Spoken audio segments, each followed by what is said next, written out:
नमस्कार दोस्तों, welcome to rice smart. मैं सोनम गोयल आज फिर से राइस स्मार्ट के ऑनलाइन प्लेटफॉर्म पर स्वागत नहीं करोगे हमारा? हाँ जी, तो आज हिस्ट्री का फिर से सेशन शुरू होगा एक नए टॉपिक के साथ, एक नए कंसेप्ट के साथ।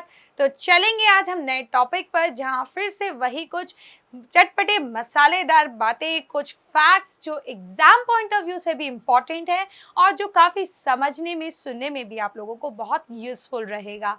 ओके, तो रेडी गाइस? तो फटाफट से तैयार हो जाइए क्लास अटेंड करने के लिए। तो हम चलते हैं आगे।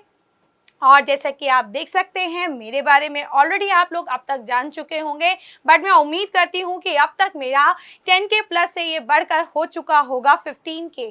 ठीक है, और मैं इस 15K को करने के लिए आप लोगों का कंट्रीब्यूशन चाहती हूँ और आप लोग बहुत जल्द इसमें मेरा सहयोग देंगे। I hope so, thank you. और वही वेरियस कॉम्पिटिटिव एग्जाम्स, लेकिन फिलहाल हमारा जो अभी फोकस है, हमारा फोकस है बच्चा एसएससी पर। और एसएससी में आज हम सीरीज में, सेशन में एक अच्छा सा टॉपिक पे बात कर रहे हैं, बैटल ऑफ चौसा, चौसा का युद्ध 1539 AD, 1539 ईसा। मैंने सही बोला ना? हाँ, हिंदी में 1539 ईसा। ठीक है, तो चौसा का युद्ध क्या था उसके बारे में जानने के लिए आप लोग सिर्फ सुनेंगे। ठीक, सिर्फ सुनेंगे, क्योंकि सुना हुआ हमेशा यहाँ याद रहता है। ठीक है, वैसे भी भगवान ने भले ही कितनी सारी चिप बना दी हो ना, इससे बड़ी चिप जो है, इससे बड़ा डाटा स्टोर करने वाला आज तक नहीं बना।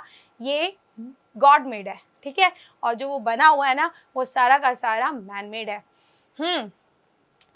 तो देख रहे हो यहाँ बैटल ऑफ चौसा में दो हस्तियां आमने सामने मौजूद हैं। और आमने सामने जब मौजूद हैं, है कौन? एक तरफ आते हैं आपके शेरशाह सूरी, नाम सुना होगा दोस्तों आपने, शेरशाह सूरी। तो वहीं दूसरी तरफ नाम आ जाता है मुगल बादशाह हुमायूं।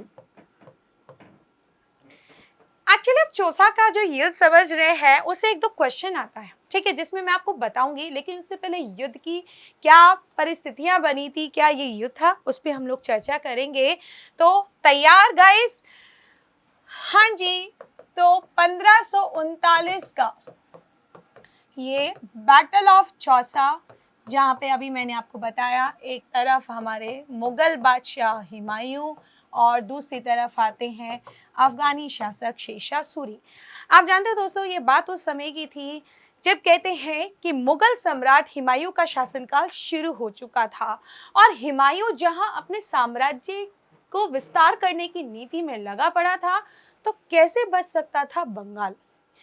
बात ये उन दिनों की थी जब हुमायूं ने साम्राज्य विस्तार की और अपने दृष्टिकोण को लेकर पूर्वी भारत में बंगाल और बिहार में नियंत्रण करने की कोशिश की, जिसके नियंत्रण के लिए जब उन्होंने शेर खां, उस समय एक्चुअली ये शेरशाह सूरी शेर खां, ये शेर खां के साथ संधि करना चाहते थे। वो चाहते थे कि बातचीत से शायद कोई बात बन जाए, जिस बातचीत से हम लोग जो हैं सुझाव करें और मतलब हम लोग एक तरह से संधि करके और शासन करें।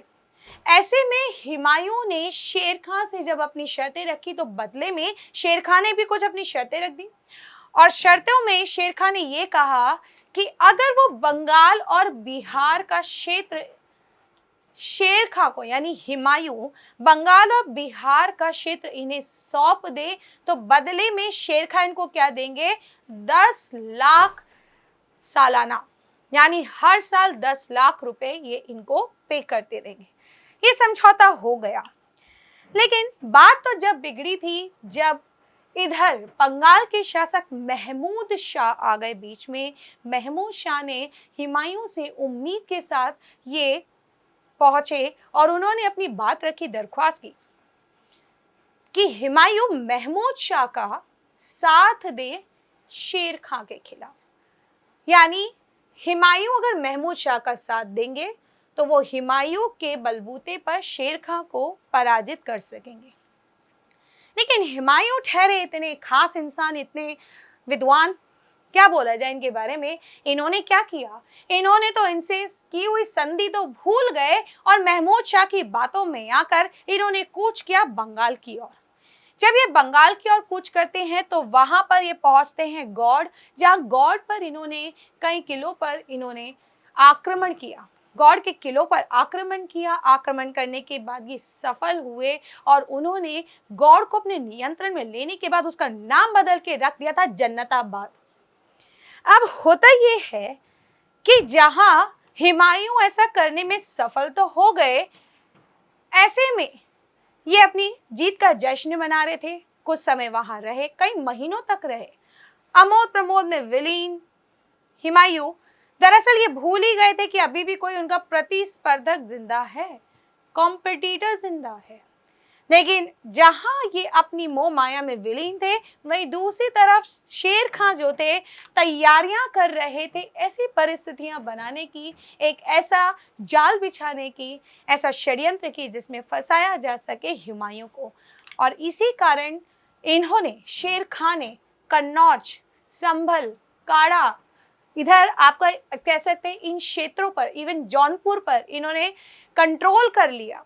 यानी हुमायूं को जहां जहां सहयोग मिल सकता था, उन्होंने ऐसे ऐसे क्षेत्रों पर अपना नियंत्रण कर लिया था, ताकि जब ऐसी परिस्थिति हो जिसमें हुमायूं के पास विकल्प रहे तो वो विकल्प भी इन्होंने समाप्त कर दिए।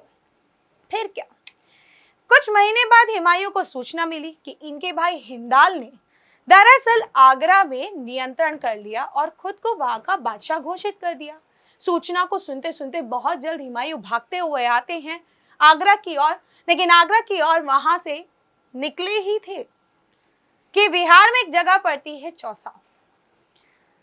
और आप जानते हैं कि हुमायूं ने क्या काम किया था कि इस युद्ध के लिए जब वो निकले थे तो उन्होंने जल्दबाजी में एक शॉर्टकट ले लिया था जल्दी पहुंचने के लिए, जिसे बोलते थे GT road, grand trunk road.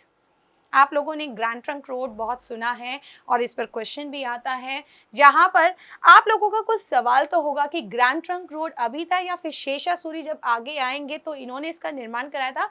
वो हम लोग किसी और दिन जब हुमायूं की क्लास होगी शेषा सूरी पढ़ेंगे, क्योंकि बहुत जल्द आपके साथ वही टॉपिक आने वाला है जिसमें बाबर, हुमायूं, शेषा सूरी पढ़ोगे। उसमें हम लोग चर्चा के साथ बहुत अच्छे से एक्सप्लेन करेंगे।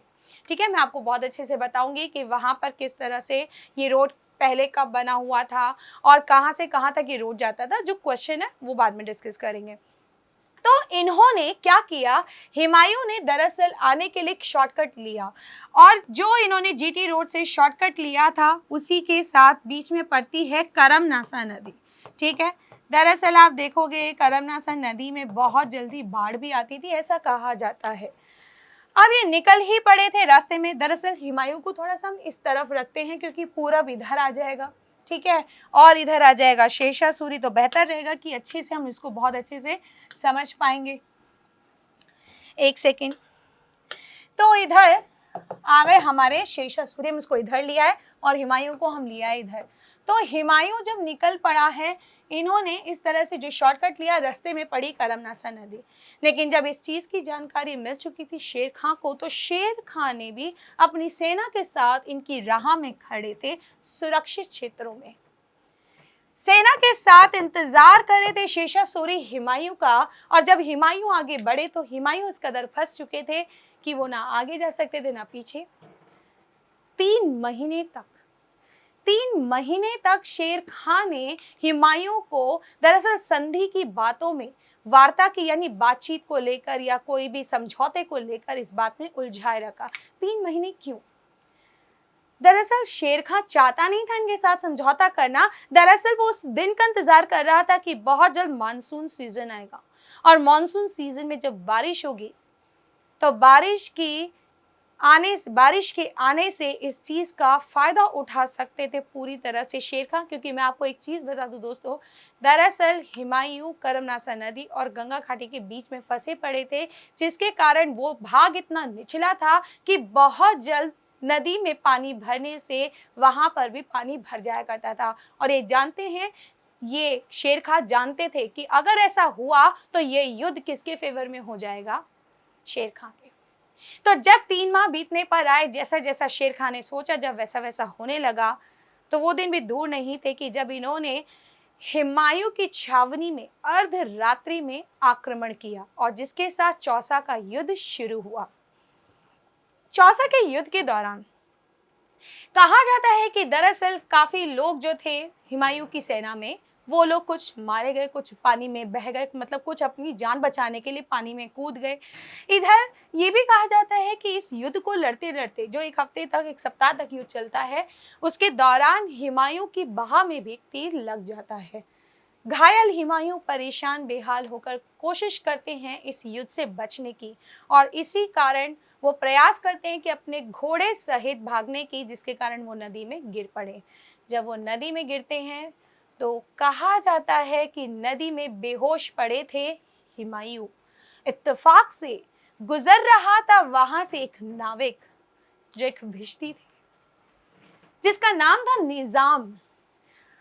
और दरअसल जब निजाम ने देखा कि किसी की बॉडी पड़ी है तो उन्होंने उसको घसीट कर बोट पर रखा, कहा ये तो बादशाह हुमायूं है। जब उन्हें होश आया, होश आने के बाद बादशाह हुमायूं समझ गए कि आज इसी निजाम के कारण उनकी जान बची है, और इसी कारण उन्होंने निजाम को अपने महल में ले जाकर उनका सम्मान ही नहीं किया, बल्कि उनसे पूछा कि मांगो भाई, तुम्हारी क्या इच्छा, तुमने हमारे प्राण बचाए हैं, तुमने हमारे प्राण बचाए, हमें जीवन दान दिया है, तो उपहार तो बनता है। तो निजाम ने भी दोस्तों मांग लिया था एक दिन का शासन। याद आया कुछ? नायक मूवी में सीएम का किरदार निभाया था एक दिन के लिए अनिल कपूर ने। ठीक उसी तरह इतिहास में भी ये चीज हो चुकी थी, जब निजाम ने हुमायूं से एक दिन की गद्दी मांग ली थी। और क्योंकि निजाम जो थे एक चमड़ाकार थे, लेदर वर्कर थे, इससे उन्होंने एक दिन के चलाए थे लेदर के सिक्के, लेदर कॉइन्स, और इसी कारण चमड़े के सिक्के, और इसी के कारण ये जो चौसा का युद्ध है उसमें हुमायूं पराजित हुए, और शेर खां जब विजय हुए तो उन्होंने शेर शाह की उपाधि ली, साथ के साथ अपने नाम पर सिक्के भी ढलवाना शुरू किया। दरअसल आप जानते हैं कि ये चौसा का जो युद्ध है, इसके युद्ध के बाद फिर से शेरशाह सूरी ने 1540 में कन्नौज का युद्ध लड़ा था, जिसे बिलग्राम का युद्ध भी कहते हैं। हालांकि शेरशाह सूरी जो पूर्ण रूप से गद्दी से ना हटा सके हुमायूं को, वो कार्य उन्होंने कन्नौज के युद्ध में किया था, बिलग्राम के युद्ध में किया था। और उसके बाद 15 साल के लिए हुमायूं का हो गया टाटा बाय बाय। तो कैसा लगा आज का ये फैक्ट? अगर ये बहुत इंटरेस्टिंग लगा है तो कमेंट बॉक्स में लिखकर जरूर बताइएगा, और लाइक करना है, शेयर करना है, सब्सक्राइब करना नहीं भूलना है। इसी तरह की चटपटी जानी मानी कहानियों के लिए जुड़े रहिएगा राइस स्मार्ट के इस ऑनलाइन प्लेटफॉर्म पर सोनम गोयल के साथ। फिर से मिलेंगे अगली बार, तब तक के लिए थैंक यू।